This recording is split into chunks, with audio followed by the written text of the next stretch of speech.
Hi you guys, so today we're going to be walking through just a really simple, fun art lesson that you guys can do for the end of the year as you're wrapping things up with your teacher. So it's going to be a lesson that builds upon a lesson that we did earlier in the spring. We talked about landscapes before, and we are going to be exploring something called Zentangle Landscapes. So just a fun way to kind of add on to what we've already learned this year. So we're asking ourselves, how can we create a Zentangle landscape using lines, patterns, and shapes? And what techniques can I use to create depth? So we're going to look at some examples. I'm going to give you guys some other links through Google Classroom for you guys to explore some more things, but just to give you an idea, we're creating a landscape, and as you guys can see, within each section of the landscape, you're creating a different pattern. That pattern can be lines, it can be shapes, it can be black and white, it can be with color. It's really up to your guys' creative choice. It's something to get your mind kind of off and get your hands moving and just practicing a lot that we've already done this year. So Zentangle, and I'll give you guys the links about this, but it was pretty interesting to learn how this came about, and it has to do with Fibonacci patterns, which you might have talked about earlier this year already with your other teacher, so I won't spend too much time on that, but again, we're looking at the swirling pattern that the Fibonacci numbers create within nature and kind of tying that into our landscapes.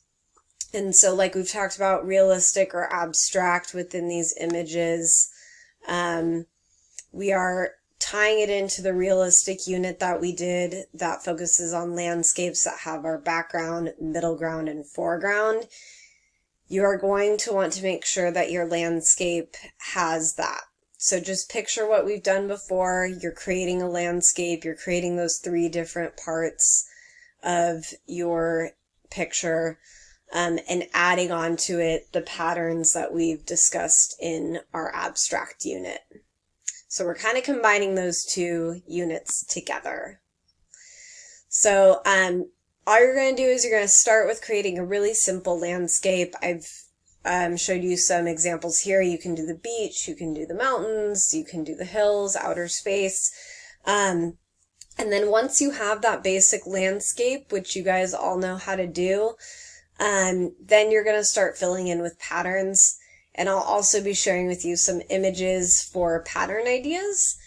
And the idea is to not use the same pattern in the different spaces. So if I've used polka dots in one section, if I use polka dots on the sand, I don't also want to use polka dots in the sky. I want to choose a different kind of pattern for each of those sections of my landscape. And here's just another example. So again, I'm creating my landscape, my background, my foreground, and my middle ground. And within each of those sections, I'm creating a different type of repeated pattern. And just like this one on the left with the blue and the black and white, the only thing that's repeated is the solid sections, which I would encourage you not to do as much. I like more this middle one that has a different type of pattern within each section. This will take you some time. There's no rush. Again, it's just kind of a mindful practice of making creative choices, practicing what we've already worked on before. And then once you have the outline of it done with your pattern within your landscape, you can color and design however you wish. So thanks, you guys. Looking forward to seeing what you guys come up with. And if you have questions, just shoot me a quick message. But you guys have done this before, so I'm confident that you will use your time wisely and come up with something awesome. All right. Thank you guys so much.